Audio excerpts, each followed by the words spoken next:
Hey guys, Silversaurus here, and welcome to a quick video. What are the pros and cons of different types of silver to stack? So we're going to run through some different types, some of the pros, some of the cons. Pretty simple, let's go. So you've got your modern sort of bullion coins, and these are generally 1 ounce. You get different designs, often from the big, well-recognised mints. So here we've got some Britannias. Those are 2018. We have the newer version of them, which are 2021. So they changed the design. They've got that little security disc with the trident on near the B&R in Britannia. And yeah, generally popular coin. It's been quite well received looking around online. Changed from some of the old designs they had, like this one, which is still quite an attractive design, just different. But I think they're improving, the design over time. So you got your standard mint. If you are in America, you probably have something like the Silver Eagles. So very nice coin again. For me personally, it makes more sense to stack the Britannia being in the UK. But, if you're in the States, then Eagles make sense. So the reason for stacking, the sort of native coin, if you like, over Canada, you might have the Maples. And Aussie, you've got the Kangaroos. I have got them over there, but they're in the tube there.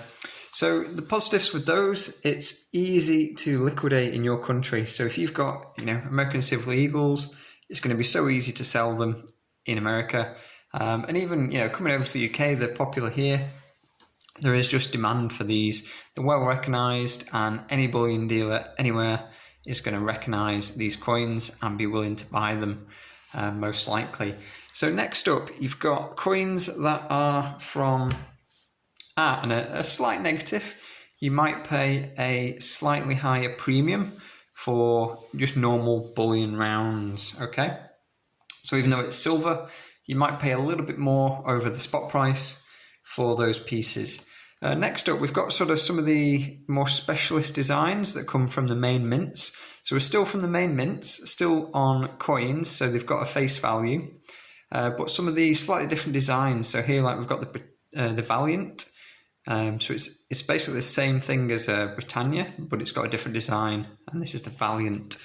So you've got those.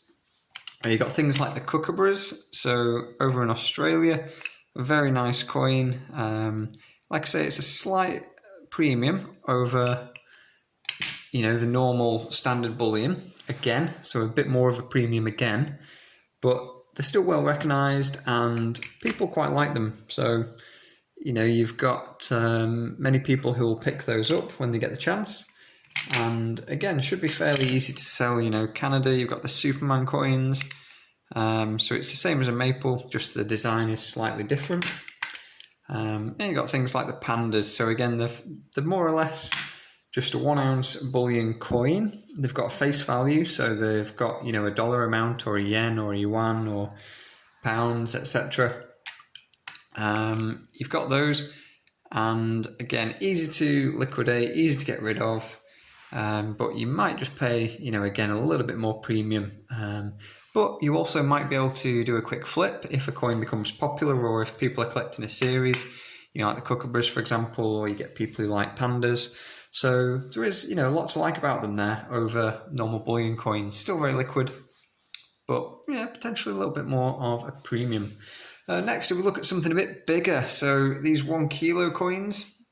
This is the African Elephant from 2018. Perth Mint also do a set of those. So you can get like the Lunar series, for example. You do get some big Kookaburras. You also get, some 10 ounce. So they're not quite as big as that. That's like 32.1 ounce because it's a kilo.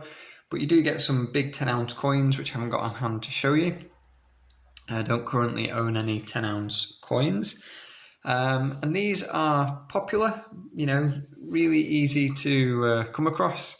You pay a slight premium over bars usually, because a coin just generally takes a bit more, you know, in terms of manufacturing. But yeah, they're a bit of a bigger lump. So if you come to sell, a dealer shouldn't have a problem buying those from you, but maybe on the second-hand market, if you're in a relatively small pool of buyers, it just gives you that little bit less flexibility. So perhaps as well, if it's your first piece, you've just got one piece, it's also a little bit, you know, a bit more tricky. You'd have to sell the whole thing rather than if you had equivalent weight in 1 ounce coins. You know, if you had 32 of these, it would be the same weight in silver as one of those, but you've not got that flexibility. You could maybe sell 5 of these, you know, if you only needed a small amount of money compared to having to sell the whole thing. Just next to it, we've got a 1 kilo. I'm just going to be careful not to show my face. We've got a 1 kilo. This is like a coin bar. So this is a bit of a strange one. It has got a face value.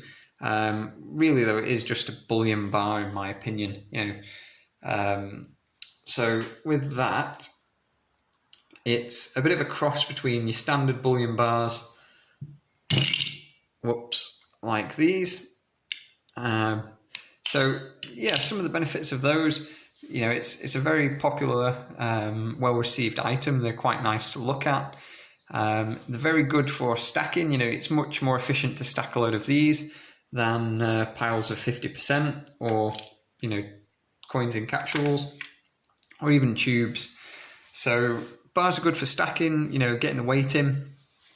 You'll generally pay a lower premium for bars in general than coins, but some bars do attract a premium. So this, at the time when I bought it, the price was very low compared to where it is now, and also premiums were lower. So it was, you know, really good buy. I would say these kind of bars, yeah, they look good. I would prefer just the standard, you know, bullion cast bars like this personally, but very attractive piece and a good way of stacking the weight. But also, you know, it looking quite pretty, I'd say. Next, we'll go on to these bars next to it. So these are just generally cast bullion bars. So they don't have a face value. They're just literally the weight of silver. Usually that will be on the bar. So this is a 10 troy ounce Apmex bar. We've got 250 gram there in the metric.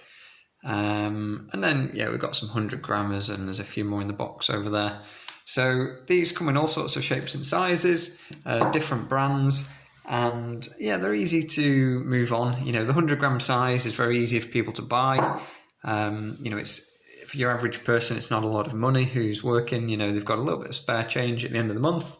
They can pick one of those up. Whereas, like you say, these bigger pieces, you know, they're a bit more of a commitment, and someone might prefer to, you know, stack a few more different pieces rather than the one big lump. So let me know, guys, what do you think so far? What's your favourite piece of silver to stack? If you could only stack one, would it be any that I've mentioned already, or would it be something that's perhaps coming up? Next, we've got specific sort of collectible coins and series. So this is the New Mexico Dinosaur Museum. It's from the Route 66 series, and there's about 8 of those in this series, maybe 8 or 10. And these, you know, you'll pay more of a premium. You're not the sort of thing you're going to put into stacks and tubes. Again, this is the Dinosaur series and Rise of the Dinosaur South Africa. You know, they're like more high premium bullion coins. You also get these sort of really limited collector pieces that you would pay a lot more than spot for. And they come out of different mints here and there. So these are the coins, you know, if you've got a specific interest, you might collect them. You know, you might collect a few of them. I personally wouldn't collect a lot of them. It's more, like I say, of a collection than a stack. It's a really bad way of stacking weight. So if you were going to buy, let's say those are selling around $150 US at the moment, or £100, you know, you could buy sort of 4 or 5 normal bullion coins with that. So you're getting like a quarter of the weight that you would just buying normal coins. So bad as a stacking device or vehicle, if you like. That was what I was looking for. But in terms of, you know, collectability, these sort of coins, you know, you might flip them quite easily, or you might just like them. So you collect a specific set. Like I like dinosaurs, so I collect, you know, different dinosaur coins. So these do cost a bit more per the weight, but very, very nice. So there is the potential that some, you know, with limited mintage might go a bit crazy and you might be able to flip it out for a profit. But if you don't like the coin in the first place and it doesn't go up in value and you just basically paid over the price of bullion for something you don't like, you might regret it. So just consider that.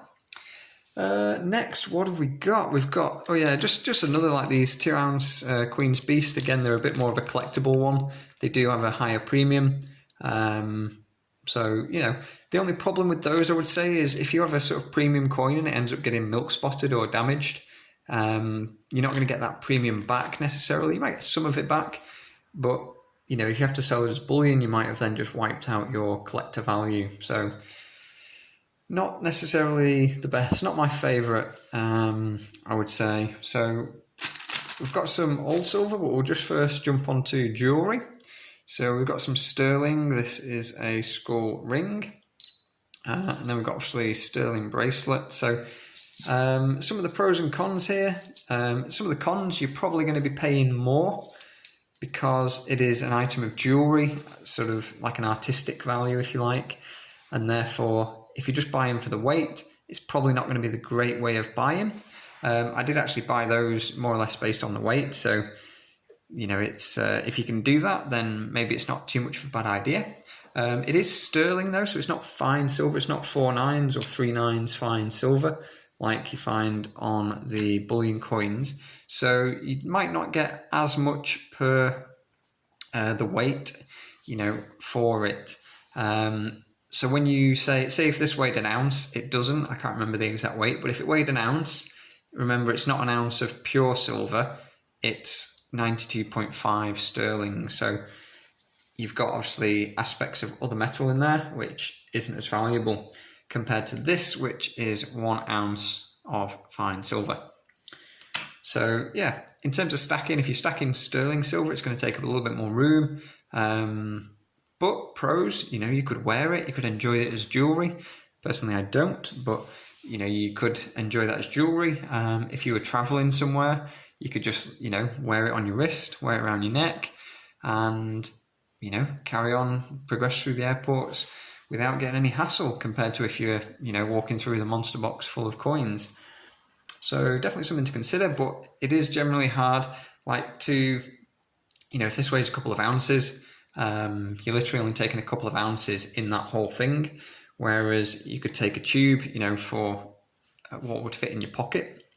If you had, you know, 25 ounces of silver right around your wrist, you're going to struggle to tie your shoelace. You know, eating would be a pain. You're going to be getting a really achy arm trying to eat your lunch. So definitely something to consider there. Next, we look at the old sort of coinage that used to be perhaps in your country. Most countries used to have some sort of silver or gold coins. So this is pre-1947 British coinage, but after 1920, which means it is 50% silver. So the pros, it is cheap to get hold of. You're paying more or less spot price for the silver weight. You might pay just under or slightly over, but you know, you don't have to worry about it. You don't have to sort of do anything special. It's purely just the weight of silver. You can play with it, maul it, do whatever you want, and doesn't matter if it gets fingerprints or marks, it's still just the weight of silver. Some of these older coins actually though do attract quite a premium. So something like this crown here, it does have a little edge knock on. You can just see here just under my thumb. So that would detract from the sort of collector value, but it would actually sell for quite a lot more. If you're trying to buy these online, you're actually going to be paying a fair premium on them now. So it almost becomes more expensive than these coins. But with old coinage, you can often find quite a good deal on it. Perhaps somebody doesn't know the real value of it, and you do. So you could perhaps offer them a good price, and you know, you both walk away happy. We've got some American junk silver and all sorts of Spanish piece. So yeah, this is 90%, I think, most of it. We've got some Mexican down here. So I just love the noise. That's got to be a pro. Listen to that. So yeah, your junk silver, that's Mexican, 0.72, 72%. And yeah, the old coinage, I do really like it, you know, aside from the fact you don't have to sort of worry about, you know, storage of it as much. It's just nice to hold and to listen to the sound of it as you mess about with it. And yeah, like I say, it's available quite widely. And yeah, often you can buy quite low premium, but some of them, you know, individual coins might sell a little bit higher. So one of the negatives for it is the amount of size is obviously double compared to a fine bullion coin. So if this is 50% of silver, it means that half of the size of that is other metal. So to stack, you know, equivalent of a tube's worth of this silver, you need 2 tubes to make the same fine content, if that makes sense. So it's more space is wasted. You know, if you're trying to fit this in a safe, you could have a bucket full of it compared to just having a small stack of these bars, and you'd have the equivalent, you know, weight in silver. So I do like it personally, and some of the people who believe in like the SHTF scenarios where we're going to perhaps go to like a ground zero and end up having to barter and things like that, if that was to happen, then these pieces could be one of the best ways of getting fractional pieces of silver, you know, to trade for small items of small value. Compared to these, you know, if there was some sort of reset or something like that, this might, you know, 1 ounce of silver, it might be really difficult to actually buy anything with it because you need to split it down into more fractional pieces. So this could be good for a number of reasons. A lot of the prepper stackers would use this kind of silver, perhaps predominantly. So yeah, definitely worth considering. So guys, that is going to wrap the video up. Let me know if there's anything I missed, and what do you think? What is your favourite type of silver to stack? Are you just stacking it all? Or yeah, let me know. We'll talk soon, guys.